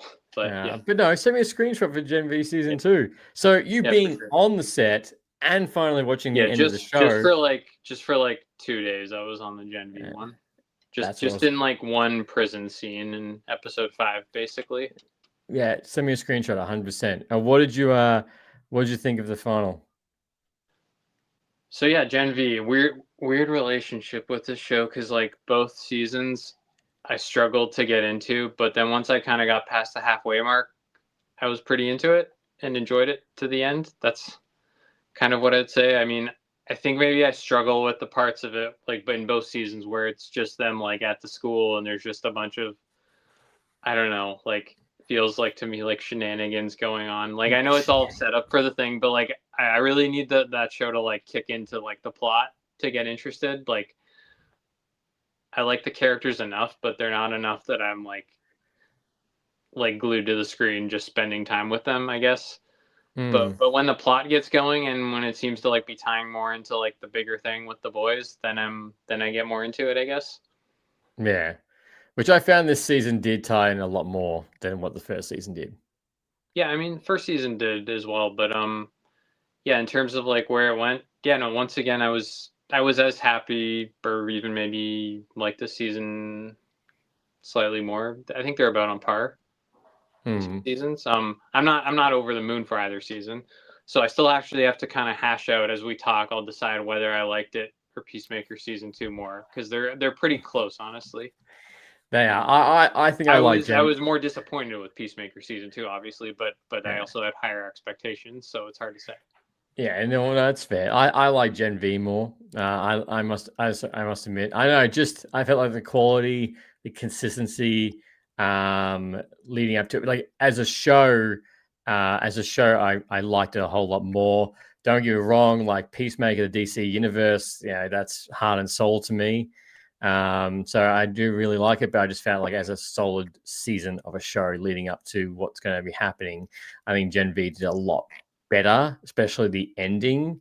It kind of gave you that direction, and we know that this leads into the final season of The Boys. Like we know that's what that's coming into. Yeah, no, I was happy to see how like I was surprised from like I saw the ratings for the last episode weren't as high as some of the other ones, and I thought it was actually pretty solid finale. Oh, I thought it did too. I really saw that as well. I was like, the only thing I can think of is maybe people were like, maybe they just thought it was a little anticlimactic, maybe or something with how they ended up taking out Godolkin. Maybe I thought Godolkin was going to be a big bad. Or maybe I think my biggest criticism of it would be like maybe just with his whole powers set. It's just even with a lot of the powers and how the different powers interacted with each other, it could get a little muddy sometimes. It was the anus guy that threw you off, wasn't it? It was the anus guy that just his power threw you off, wasn't it?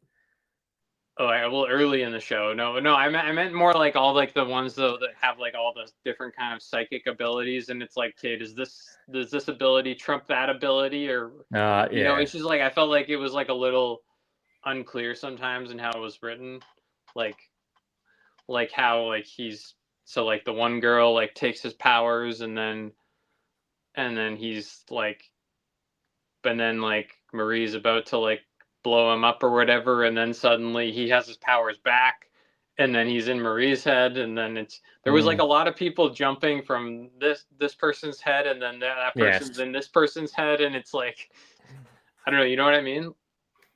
I feel like there was probably like a cleaner version of it possible, if that makes sense. To not that I really cared that much, but it's just something I noticed. Yeah, no, you're right. Especially that last episode, there was a lot going on. I do like the twist of Godolkin and Cypher. I thought I did not see that coming.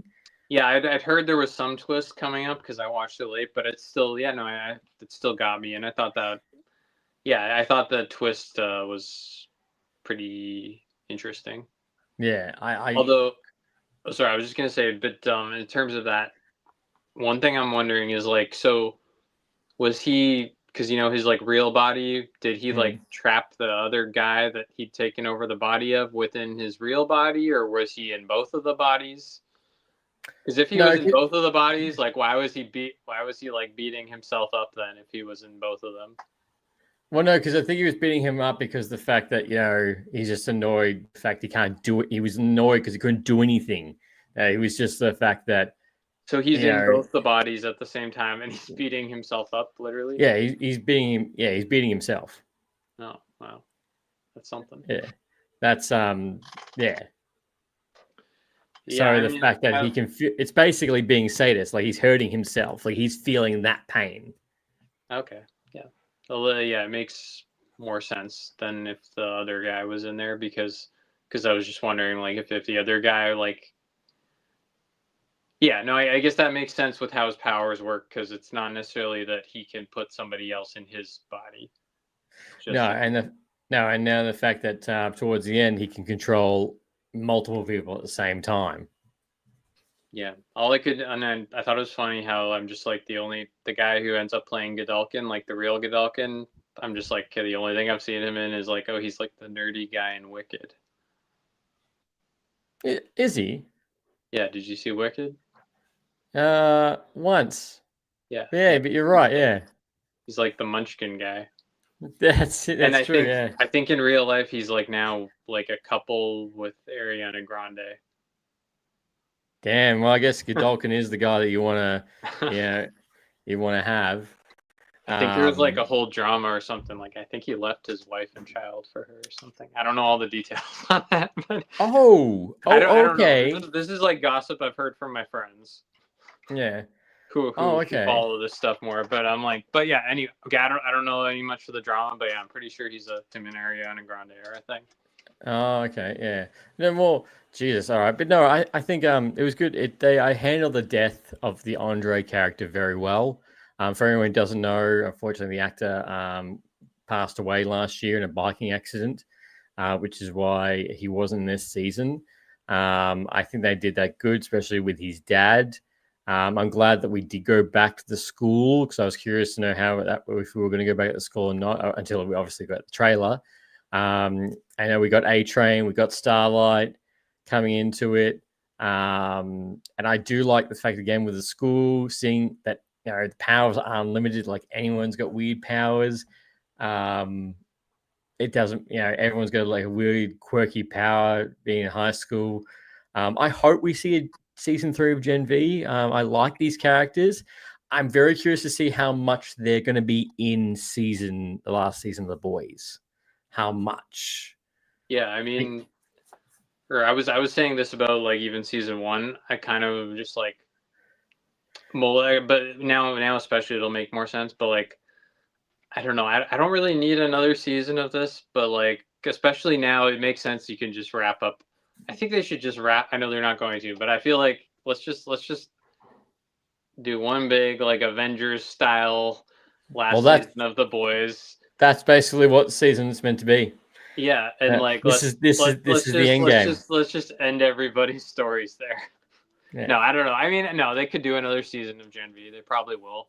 That could take place after that, I guess. But I don't know about like even more spinoffs. So like this one in Mexico, like they're doing it in Mexico. I don't know what to make of that.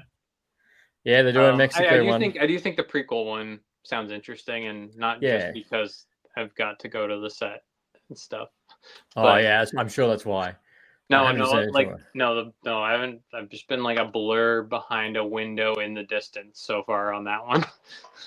But I mean, no, but I actually think that one, even before I was like ever a background on it, I thought that one at least sounded interesting, like a prequel, like showing the origins of things and showing more with Soldier Boy and Stormfront. I thought that was cool because that's interesting to me because those are characters I'd actually like to know more about. Like especially like Stormfront was just such a psycho crazy character. Oh yeah, I do want to know more about her. I do want to know more about her, honestly. Oh, she was. We've got a question. Who wins, Galactus versus Omni-Man versus Homelander versus Doctor Doom? I don't know. Out of Galactus. Galactus? I don't know. I mean, the Fantastic You, Four you said beat you him. said you didn't know, so I said Galactus. So what?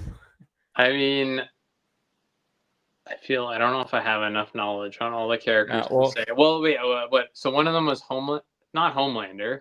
Homelander, Omni-Man, and Doctor Doom. I would say it's probably between Omni-Man, Doctor Doom.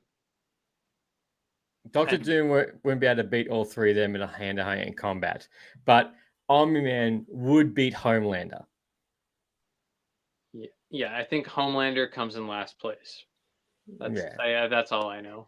Yeah, because Omni-Man is basically doesn't Doctor Doom though in Secret Wars, isn't he like basically a god?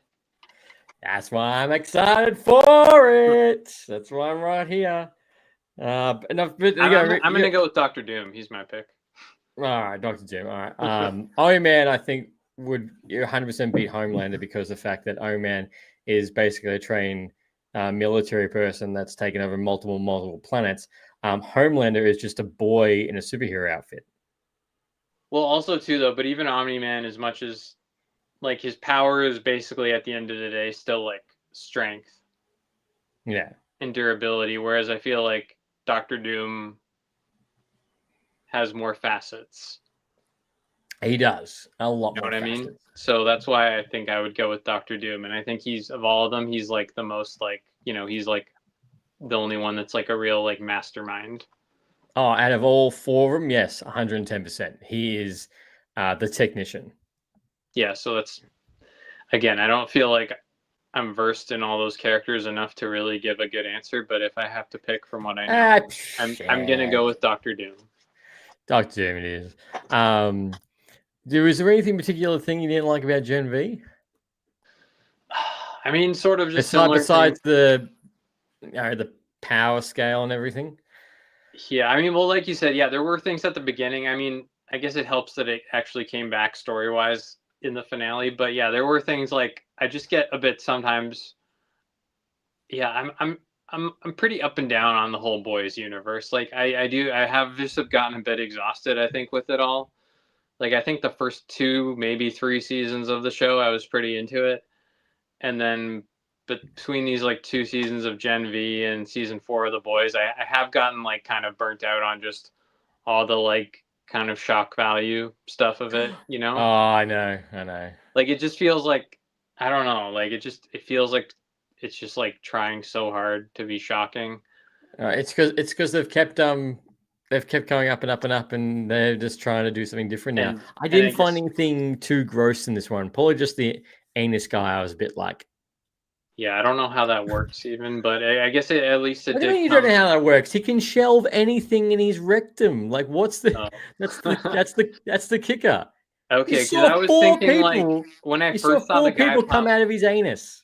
Yeah, well, I guess when I first saw the guy pop out of his ass, I thought it was more like, okay, the guy on the inside is the one with the powers, who's like a Mr. Fantastic, and he can like squeeze in. But no, it's anyone can go in. Yeah, that's anyone, a door. Anything. Yeah, anything. So maybe they just need to like knock out Homelander and shove him in there. well, it goes with the Ant-Man thing. Who knows? Who knows how strong it is? Like maybe he really doesn't have to let them out if he doesn't want to. Maybe he can contain like anything in there. That would be like a very fitting like final end to Homelander, I think. Just eternity. Straight up in this guy's asshole. Straight up a guy's asshole. That's your ending, and that's where you're going to be forever.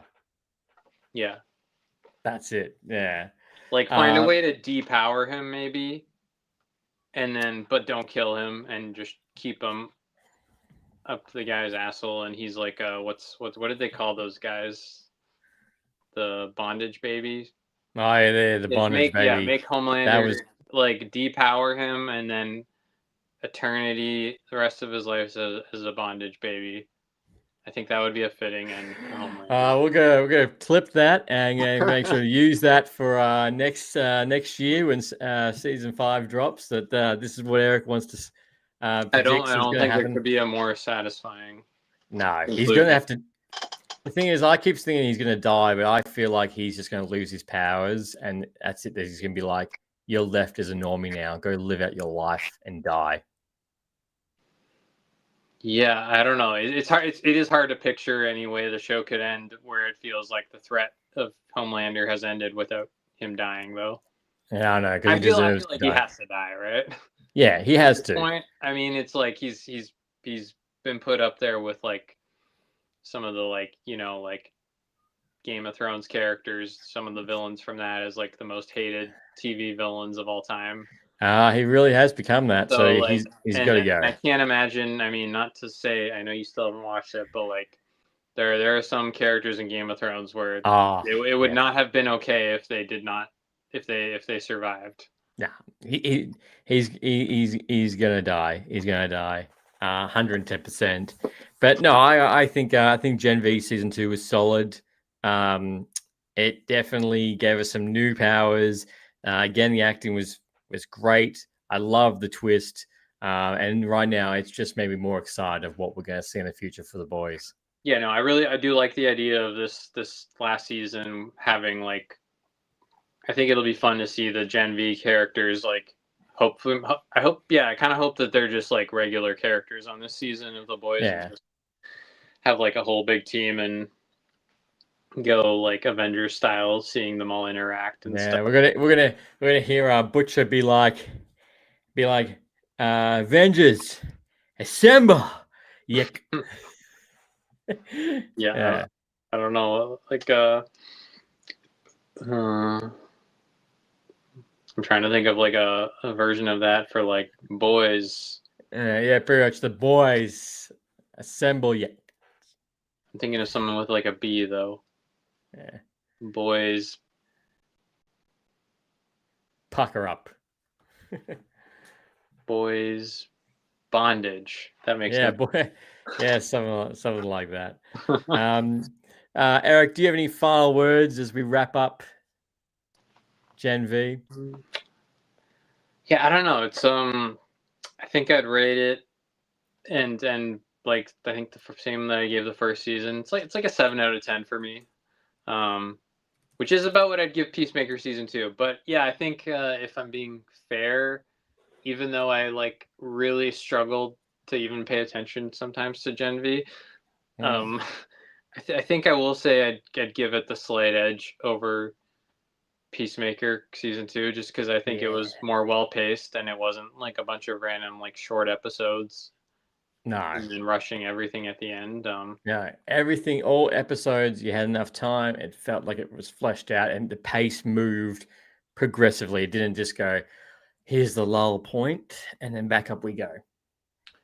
Yeah, so I mean, I think the whole like Godalkin thing was I think he was an interesting villain. One of the better villains maybe in the boys universe, and maybe I could see if anything people were maybe people wanted to see him like actually play into the plot in the boys season 5. I don't know. I think that's the disappointing factor, because they thought maybe he was going to be,